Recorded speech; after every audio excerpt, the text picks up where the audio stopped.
China begeht gegen die Volksgruppe der Uiguren und andere Minderheiten in Ostturkestan Folter, Verbrechen gegen die Menschlichkeit sowie einen Genozid. Zu diesem Schluss ist am Donnerstag in London ein neunköpfiges Volkstribunal gekommen. Der Völkerrechtler Sir Geoffrey Nice erklärte bei der Urteilsverkündung, das Tribunal sei nach Anhörung von Dutzenden von Zeugen und Experten zu dem Schluss gekommen, dass kein vernünftiger Zweifel bestehe, dass die China zur Last gelegten Tatbestände erfüllt seien.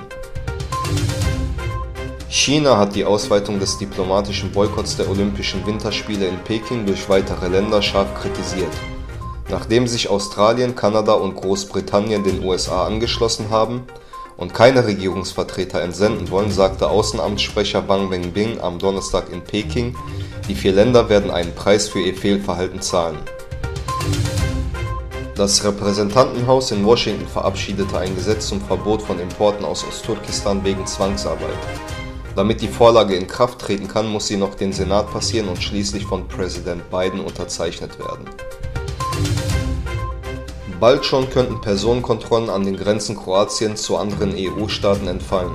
Der Europäische Rat befand, dass das Land die erforderlichen Voraussetzungen für die Aufnahme in die Schengen-Zone erfüllt.